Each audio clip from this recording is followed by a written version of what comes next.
compartir esta mesa con usted. Buen día, muchas gracias. Buen día. Bueno, hablábamos ya de lo que ha dicho la Organización Mundial de la Salud respecto al comportamiento de la pandemia y la alerta que lanza también para aquellos países que están regresando poco a poco a la normalidad, o ya le llaman también la nueva normalidad, doctor, para que tengan cuidado porque puede haber rebrotes. En este sentido, doctor, ¿qué tan importante han sido la aplicación de las pruebas para detectar si una persona tiene o no COVID-19 y que no lo pudiera explicar como en los varios momentos de esta pandemia, doctor?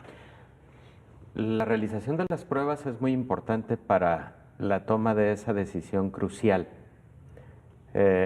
Hay quienes hemos pensado que tomar la decisión de cuándo pedirle a la población el aislamiento social, la distancia interpersonal, etcétera, es más fácil que luego tomar la decisión de regresar a esa famosa nueva normalidad.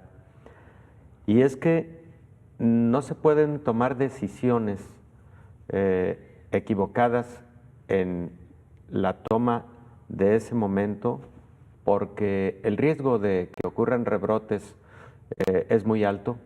Se trata de una enfermedad, ya lo hemos platicado, de alta transmisión. Una sola persona puede transmitirlo a 3 en promedio, y en el seno del hogar incluso una persona enferma puede transmitirlo al 20% de los integrantes en el hogar. Entonces, se debe tomar esa decisión basada en muchos elementos. Primero, el elemento de cuántas personas posiblemente se infectaron en la población y cuántas personas en la población que fueron infectadas desarrollaron inmunidad. Es muy probable que esa inmunidad proteja de un nuevo episodio infeccioso de este nuevo coronavirus, al menos por algún tiempo. No sabemos cuán larga va a ser la protección inmunológica que deje esta enfermedad. Pero España, por ejemplo, va a empezar a realizar pruebas de anticuerpos de manera muy generalizada a su población, en vista de que está próxima a tomar las decisiones de esta nueva normalidad, de que empiecen a salir a la calle por segmentos, por supuesto, y por regiones posiblemente. Entonces, cuando hablamos de las personas que tuvieron la enfermedad, ya sea sintomática o asintomática, pero que desarrollan anticuerpos, sobre todo IgG, que aparecen aproximadamente a los 15 días de la infección, es posible que estas personas, y lo comentábamos ayer, y lo dice la OMS en una publicación muy reciente, se puede consultar en su página, es posible que adquieran lo que se conoce como un pasaporte de inmunidad. Es probable.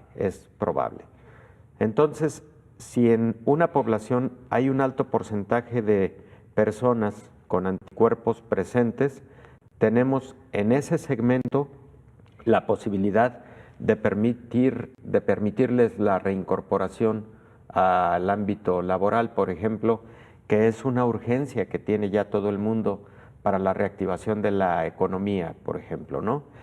Entonces, ese es un factor, pero otro factor es en qué momento tenemos la certidumbre de que la población tiene bien identificados aquellos momentos de riesgo, escenarios de riesgo de transmisión, y que tenga perfectamente identificada a la subpoblación de mayor susceptibilidad. Es decir, si se vuelve a la nueva normalidad, los adultos mayores deben seguir teniendo grandes cuidados o debemos seguirlos cuidando celosamente. Los diabéticos saben muy bien que deben controlar muy bien la diabetes, pero además deben seguirse protegiendo mucho de escenarios de alta transmisión, de riesgos de alta transmisión.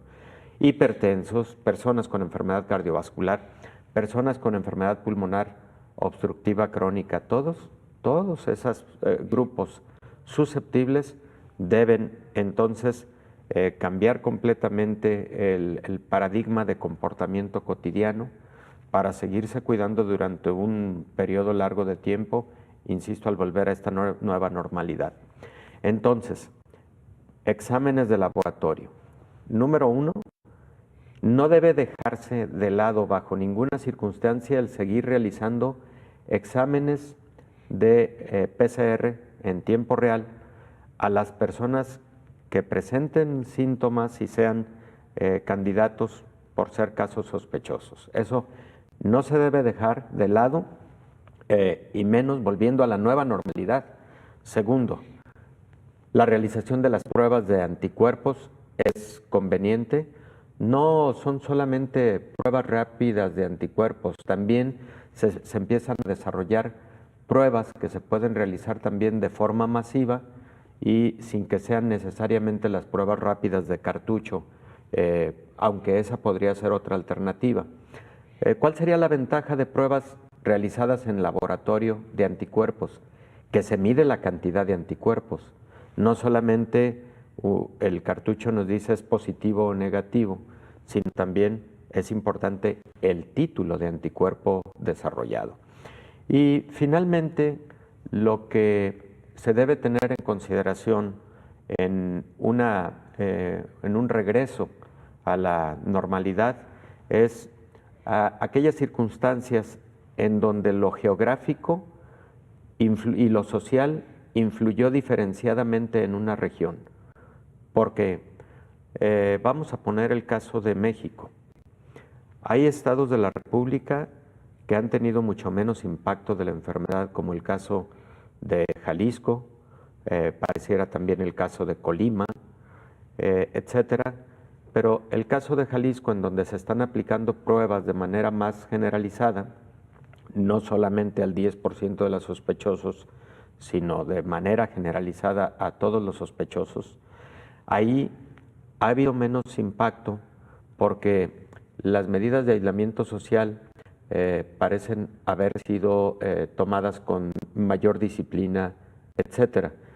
En virtud de eso, cuando se habla de diferenciar el momento de regresar a la normalidad, puede ser que ocurra, por ejemplo, para el caso de México, diferenciadamente en algunos municipios, estados, regiones.